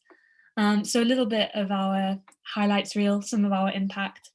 86.5% of our 2018 graduates were in highly skilled employment or further study. Our first year students on our programme have 3 times higher average employability skill progression, and the median salary of our 2018 graduates was around £4,000 higher than the average university graduate, which is not to say that's the only measure of success at all, but it is sort of an indicator that a lot of our students are going on to graduate schemes and things like that. And the way we do this is through a highly intensive and personalised support. So this can be split into 3 main areas. So we have Aspire, Develop and Succeed. And each person on our programme, and we call them associates, so each associate on our programme will have a programme coordinator who they'll work closely with on their development. And what this might look like in Aspire, which is all about broadening horizons and sort of understanding career pathways, is by accessing some of the online resources on our online portal, attending insight days with our partner employers and exclusive professional experience opportunities. So basically like week-long internships with our partner employers. And they'll also be able to access peer support and Upreach societies on campus. So there is an Upreach society at Warwick. Secondly, with Develop, this is more about developing those skills in order to be able to access those applications. So these are soft skills like communication, teamwork and leadership. It's building social and cultural capital and gaining experience and networks. So I know Alex was talking quite a lot about the importance of networking. So something that we do is work quite a lot on how to gain those networks, essentially, give you the experience and the tools needed to do those networking, which can be quite overwhelming sometimes. Some of the ways we do this is through face-to-face skills workshops, obviously when we're not in a pandemic. So I've come back to campus quite a few times to do skills workshops. We also do online video forums daily. So these are basically webinars where we talk through different skills and career sectors. And finally, we also have online career courses. And then we have Succeed. So Succeed is the kind of final stage. It's actually making those applications and getting the top graduate jobs that you're hoping to achieve. So we do this by helping candidates to really understand the application process. So we have quite close relationships with our partner employers, which means that they'll tell us a little bit more about the application process, what they're looking for, how to make a really effective application. And we then share this with our associates. We help to increase commercial awareness and improve interview performance. So some of the ways we do this is through CV reviews, application reviews. So basically you'll upload your CV or application and then we'll review it and tell you what you can improve. We also do free online tests, which is basically like if you've ever done an application, you've had to do like numerical reasoning or like those games, we have online support for that. And finally, mock interviews and mock assessment centres as well. So that's essentially our programme of support. And if any of you are thinking like you would quite like that, then I do encourage you to sign up. So essentially you can go onto the Upreach website and click join. We're still taking applicants and you can sign up just provided you meet the eligibility requirements, which is basically just under a certain household income. And then that means you can start receiving the support, which is really useful, especially if any of you are heading into like second or third year of university as well. Before I move on to the graduate scheme itself, does anyone have any questions at all about the programme of support at all?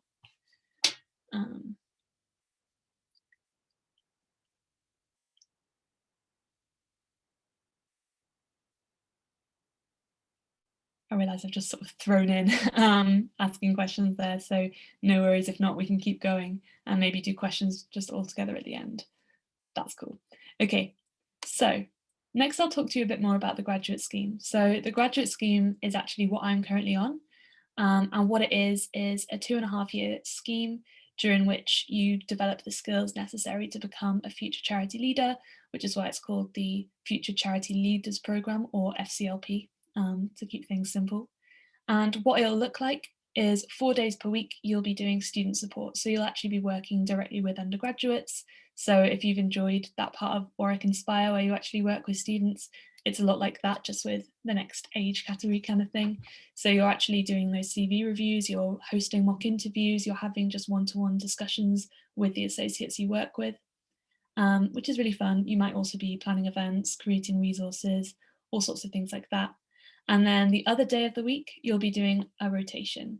And this rotation is essentially what's going to elevate your skills and help you be put into the perfect position to become a future charity leader. So if you're really keen on working in the charity sector, for example, this is the great way to develop those necessary skills. So these are just some of the rotations that there are available up on the screen there.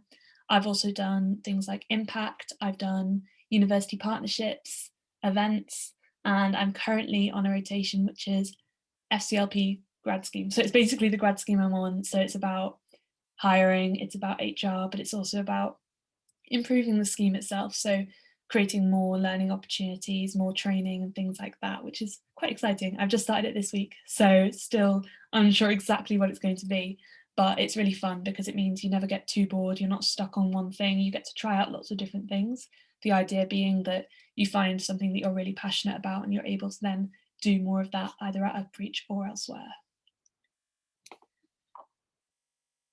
Fab. So this is a bit of an overview then of the graduate scheme itself. So like I've said, it's 2.5 years. And during that time, you're likely going to be promoted. So you'll start as a program coordinator and you'll likely get a promotion to program leader, which essentially just gives you slightly more responsibility. So I was promoted to program leader after a year on the graduate scheme, and that's now my position. And we have offices in several locations. Maybe that's not as important at the moment because none of us are in the office, but we have London, Bristol, Manchester, Newcastle, and I think we're opening a Nottingham office very shortly as well. So lots of opportunities regardless of where you are in the UK. And within that, there's a lot of perks. So we've got a professional development budget, which we're allowed to use for basically anything that is linked to professional development. So some of my colleagues have used it for coding courses, others for project management courses, public speaking, etc. If you can kind of justify it as being useful for your job, then they'll let you use that.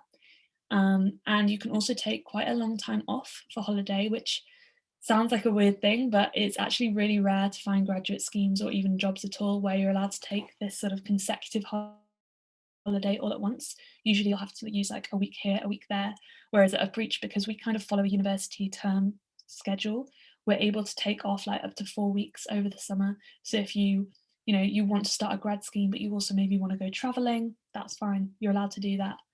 And all salaries in London include an allowance.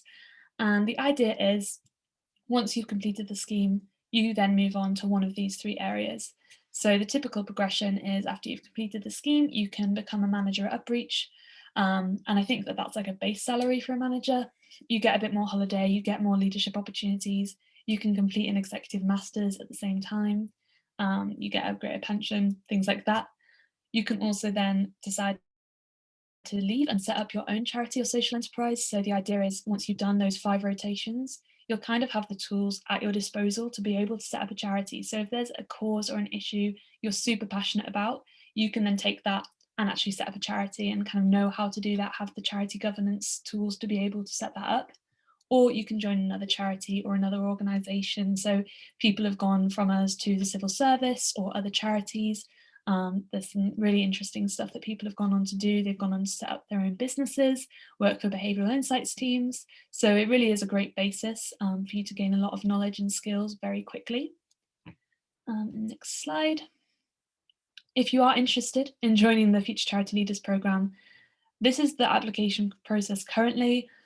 It's likely to change ever so slightly, so removing the video submission and having something different, but essentially it's an online application form where you fill out a few questions and your CV, a video submission or a phone interview more likely, and then finally an assessment centre. The assessment centres have all been online recently, so this includes like a one-on-one interview, a written exercise and a group activity, and you'll be tested on these values and these skills as well. So in terms of timeline, we've actually just closed for applications to start in July. So if any of you are in your final year and are thinking, oh, I'd love to start basically very soon, you can't necessarily start in July, but we take on 2 cohorts a year. So we'd have a July start and a January start. So the January cohort isn't open yet, but will be in a few months. So it's quite a good opportunity to start a little bit after graduation. I started in a July cohort and it was quite intense to go straight from university into a job, like straight away. I had to take a day off to graduate, so it was a quite fast turnaround. Whereas the January start gives you a little bit of a respite to do your own thing for a few months before starting full-time work. The great thing about that is, because you start with a cohort, it does feel a little bit like a mini freshers. You have like a group of friends pre-made, they're all starting at the same time as you, they're all having the same questions at the same time, which is really great to just have those people you can turn to and ask for support, which is fab. Cool. Now I'm just going to go over a few general tips, and like I say, I'll ask at the end any questions that you might have. So this isn't just for Upreach, by the way, this is for any job that you're thinking of applying for. In terms of making strong applications, I think Alex has probably covered some of these things already, but always worth a reminder. Firstly, read the job description very carefully. It's a treasure trove of sort of advice and things. They put in exactly what they're looking for. So really read it, highlight any keywords, skills or competencies they're looking for, because that's essentially all you will be tested on. You can almost take the job description and put it into a mark scheme, because that's what they will do. They will just take the keywords they're going to actually be looking for, put it on the website. They're not trying to catch you out. They want you to fit this mold essentially. Once you've decided that you're interested in the role and you want to learn more about the firm or the organisation, then the About Us section is a really good place to start. And this is where they'll have a little bit about themselves, a little bit about why they've formed, if they're a recent company, or a bit about what they do. And you can also find their mission statement and values. It's not just charities that have a mission statement, most organisations will, and they'll have a values section. And I think this is really, really valuable, because you should want to work the place you're applying. And if their values and their mission statement completely do not align with yours, you're not going to end up making it very far through the application process, And if you do, once you get there, likelihood is you're not really going to enjoy the role. So it's always worth having a think in advance. What are my values? Do I want to help people? Do I want to make a difference? Do I just want to, provide the best service to the person I'm working for possible? In which case, maybe you're interested in like client roles or something like that. Do I want to work with numbers? Whatever your values or your ideas of what you want from a job are, you then want to kind of cross-reference those with the values the employer you're applying to has on their website. Next, in terms of actually showing off your ability, you want to think about your examples, your experiences in terms of skills gained rather than the experience itself. So try and avoid the trap of just trying to think about the experience that's most similar to the role you're applying for, because sometimes you won't necessarily have the experience that's super similar. But if you can think about the specific skills that you've developed from an example, like say you led a team as part of your part-time job, then thinking about the specific skills there is really useful, because once you have that understanding of the skill itself, you can essentially change that example, or not change the example, but use that example for almost any role, because it's the skill itself that will be the link in terms of then applying it to the question that you're asked. Next, a few common misconceptions that I wanted to just address. Firstly, I don't have enough relevant experience. I hear this one a lot, but like I say, if you can just pick out the skills, it doesn't really matter if your experiences aren't directly related. As long as the skills themselves are the skills that the employer is looking for, then you'll be fine. Secondly, it's stressful to decide the job I want to do for the rest of my life. That's not a misconception. That is quite stressful. But the misconception here is the assumption that the job you take on when you graduate will be the job you're doing for the rest of your life. There's no need to decide this early what you want to be doing in 50 years' time. And in fact, you have no idea. I think most people, when they think about what they wanted to do age 10, it's completely different to what they want to do now. And the same is true as wanting to do something when you're 20 and what you would want to do when you're 30. It's likely to change, and that's okay. So try not to think about it as a life-changing decision, and more just a decision for the next few years. Thirdly, I need a graduate scheme. I hear this one a lot.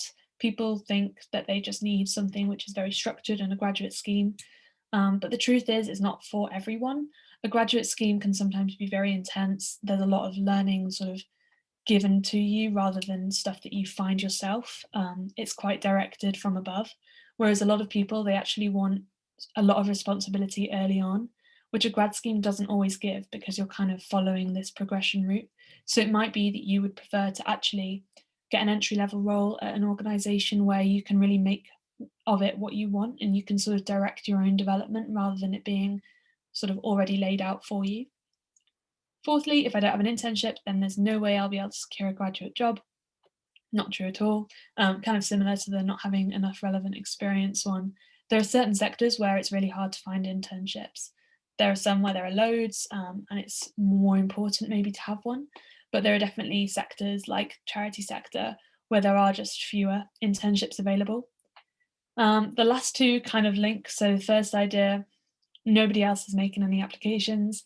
When I was in my second year, all my friends told me they weren't making applications anywhere, so I didn't.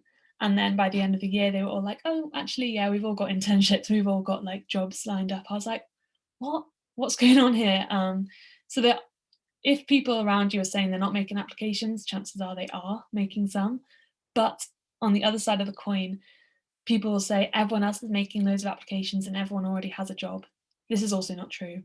If you're on LinkedIn, it can be quite overwhelming seeing everyone with all of their experiences, but chances are there are lots of people who don't have this lined up, so try not to let it overwhelm you. And I think my main advice for these last 2 points is just try not to worry about what everyone else is doing and focus on your own self and what you're interested in. A few final tips then. Always tailor your applications. It's really obvious if you're sending out like a generic cover letter to every single company, you do have to change it. Understand your motivations for applying. They will test you on this at every stage of the application process, so you need to know this inside and out. Do your research. This is on the sector, on the firm, on the role itself, on things going on in the sector as well. Really important to just have a good understanding. You'll feel a lot more confident going into an interview, knowing all of these things. Be yourself. it's very obvious if someone is coming into an interview and just trying to sort of say exactly what they think the interviewer wants them to say rather than something genuine. And finally, apply to places which align with your values. I cannot underestimate, or not underestimate, I cannot undersell the importance of this, because if you want something where you're going to be happy, then you kind of need to make sure that those values do align. Okay, now maybe it's a better time to ask if anyone has any questions at all. Hey, Hannah. Hello. I'll have a read at because there's some questions in the chat. So Rochelle asks, what are the working hours in the charity sector like? Great question. So it can vary, but I've always found that for me, it's been fairly consistent. I think with a lot of jobs, you just kind of have to set the hours that you're happy to work. So in any job, if you are working a lot of hours outside of your role, then people kind of expect it of you. I've always been very clear that I work 8 till 5, or in my organisation, you can work 8 till 5 or 9 till 6. I work 8 till 5. It can be difficult in the charity sector because you feel like, oh, you know, I could just help this person at the weekend, because you do love your job and you really care about the people that you're working with. But it's quite important to set those boundaries. So for me, my hours are quite strict. There's been 1 or 2 times I've had to work outside of my working hours, but those times have always been because I'm very, very passionate about something, or it's part of a wider event, rather than it being like a standard expectation. She has a following up question, which is basically, does the graduate scheme have an age limit? No, it doesn't. Really good question as well. So someone who was on our graduate scheme, she was in her 40s and she was a career changer. So she used to work in tax at PwC, I believe, or Deloitte. And then she decided she wanted a complete career switch up and she started the graduate scheme. She's now like second in command at the charity. She's very senior, but she actually did start on the graduate scheme as well. And the other thing is, it is a graduate scheme. So sorry, I was just going to say it is a graduate scheme. So you do need a degree unless you have like significant experience that could be sort of similar to a degree kind of thing. Like my own kind of personal question. I don't know if this is a bit personal, but how did you decide that working in the public sector is like the best for you? When obviously you said you attended Warwick, it kind of sometimes feels like Warwick promotes a lot of the corporate world. So how did you distinguish that you wanted a different like path for yourself, I guess? Yeah, that's a good question. I think in my final year, was so confused. I applied to lots of different places. I applied to PwC, I applied to the civil service, I applied to a few charities. And I kind of had to just stop with all of my applications at a certain point because I realized I was just a bit scatterbrained. I didn't really know what I wanted. And I literally sat and I wrote out a list of values. And when I looked at that list, essentially it all led to public sector and working with people and actually helping people. And yeah, when I read the job description for Upreach, it was kind of like a light bulb moment. I was like, this is amazing. It's so similar to what I've been doing with like Inspire, for example, and other social mobility initiatives that I was taking part in. So for me, it was just kind of like that. It was Upreach itself that really drew me to this direction. We have a question that says, are there any way for us to get involved before the graduate scheme? Yeah, so we do have an internship at Upreach, and I think applications for that are going to be opening later on. There are a couple, so there's one which is a charity ideas competition where you have to submit like your idea for an ideal charity and the prize is an internship, but there's also a standard like internship with an application form as well, which isn't opened yet. Otherwise, you can get involved by like being a donor, for example, but if you're at university and you want to be involved, then it's more likely that you would become involved as an associate rather than like as a volunteer, because we don't really take volunteers. Everyone who works for Upreach is paid. Okay. Also, does Upreach offer roles which enable people to work directly within the target group? I don't know if I understand that question. I think that's, I think it's the follow-up question that Rochelle asked about the grad scheme having an age limit, I think. I think what I was trying to say was like are there roles that allow you guys to work directly with the people that you're tackling, the people that you're trying to help? Like, do you encounter them day to day, or is it more like indirectly you help them? Yeah. Right, yes, I understand now. Yeah, actually every single role on the graduate scheme, you will be working with the people that you're trying to help. So you'll be given a group of about 70 or 80 associates, which sounds like a lot, but it is actually very manageable. And you'll get to know all of them, and you'll talk with them regularly. So you'll probably have phone calls with them at a minimum once a term, but quite often more. And you also get to meet them. So I've met a lot of my associates on campus, which has been really, really fun. And you'll be like basically working with them almost solely, so they won't have like lots of different mentors that they work with. They'll just work with you, which is nice because you get to form that bond and that relationship. Just like the last question, do you have any words of advice in boosting confidence in applying for a role for students from working class backgrounds? I would say imposter syndrome is obviously a real issue, but I always tell people like they're probably more qualified than people who are from private schools and things like that. If you're from a working class background, you've probably had to work 2 times harder already, if not 10 times harder. So you're already more than qualified for the role. And just because someone else might seem more confident or seem to have more experience doesn't mean that you don't have amazing skills that would be really, really valuable. So just do it. Even if you don't think you tick every box, I promise you, you'll have just as good a chance as anyone else. You just have to have that confidence in yourself, really. Yeah. I think what you just said really fitted in really well with our theme last week. We had a conference and it was speaking about like the limitless and the idea that we have no limits, and just encouraging that narrative of just having the understanding of not allowing our circumstances or the education system or any things that we've seen and encountered in life to place limits on ourselves and our abilities. And I think that's something that's really important to remember throughout, not just like career, but like life in general. Because even like, I know that as for Warwick Inspire, we've had a lot of students who coming to Warwick was a massive thing. And you've already made it here. So just remembering that if you can make it here, then you can make it anywhere, really. But thank you so much, Anna. That was amazing. Thank you. We'll make sure to share all the details of everything that you spoke about with our members and our volunteers. Yeah. Do you have any more closing remarks? Anything? No, but thank you so much. It's been really great talking to you guys. It was great having you. Thank you. Bye. So guys, I think we've got to the end of our webinar, a workshop. I keep calling the webinar workshop everything. It's just everything, guys. And I guess this is just our closing remarks to everybody who's come and participated. From the whole of the Inspire execs to the whole of Warwick's Career Society exec, we just wanted to say a massive thank you for everybody who wanted to come and share the evening with us this Friday. And actually participate in this and engage. And you guys have been amazing with all the questions you've asked, all your involvement.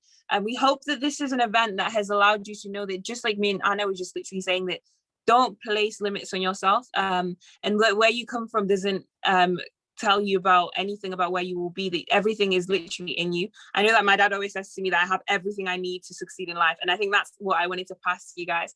And in terms of the career day, I hope that you guys have had an amazing day in terms of picking up insight from how to construct your CV, not just that, but also like interview skills. Make sure you guys get into contact with like Alexis, like she said that she's having a Q&A session over the weekend, so go and follow her on her social media. Make sure you guys look out for Upreach. They're an amazing organization. I'm actually an Upreach associate, so they've helped me so much in terms of just building my confidence. And I know that when I was applying last year, I was like freaking out because I didn't really know a lot of things to do with jobs, and like uni was just amazing for me because this is the furthest anybody I know has ever gone. But it's having these resources around and actually seeing them, that's like so important that you guys tap into that. In regards to our upcoming event, we actually have a mental well-being workshop that's coming up. very, very soon. And we would really, really love it for you guys to come and be with us. I think mental health and mental well-being is something that can be a bit neglected in society and in university, and especially with like everything that's happening with COVID and the fact that we have to have remote learning. So we haven't had the opportunities to actually see each other and actually check in on each other. So we're going to have a very special guest speaker. So we just invite everybody who's on this workshop to come, and invite your friends, because this is something that it's going to be beneficial for a lot of people. So make sure that, because if you have friends who aren't here, like letting them know, come and gain like advice and looking after your mental health. And it's a term that comes to a close to reflect on how to continuously manage your mental health and your physical health, and also how to support others. And we're going to have an amazing speaker who's going to be, she's called Becky. So make sure on the 12th of March that you are with us. It's at 6 p.m. But otherwise, I just wanted to thank all of everybody who is involved in terms of planning this, in terms of Antonia, who's the one that's actually sharing the screen and everything. Thank you so much to Rochelle and Jessica and everybody and all of our participants for your engagement. I hope this was something that you guys enjoy, and keep in touch with us and let us know of anything. You guys expect to be receiving a digitalized goodie bag, which I think you should be receiving by the end of the weekend. We've compiled a lot of, like a work, no, we've compiled a sheet full of, a file full of information from careers, so CVs, interviews, mentorship, as well as some information from actually Warwick Careers, which is on campus, so the university's career team. So because we're so committed to helping you guys, so make sure that you guys look out for that. And when you do have it, don't let it be something that's still in your like file of documents that you don't touch. Make sure that you continuously look over it and find ways to actually improve your professional profile and your CVs, and to make sure that you like continue this improvement that we've started, and continue this, because I keep saying that everything's limitless, but continuing being limitless. We've loved having you guys. I know I've been rambling and talking. Thank you so much for putting up with me. But yeah, bye guys. Oh, thank you, Sade.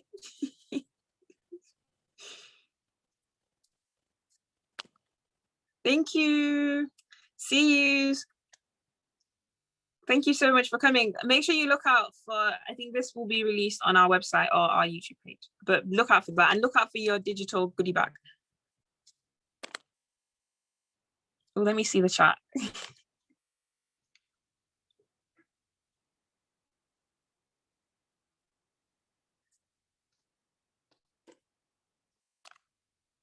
Right.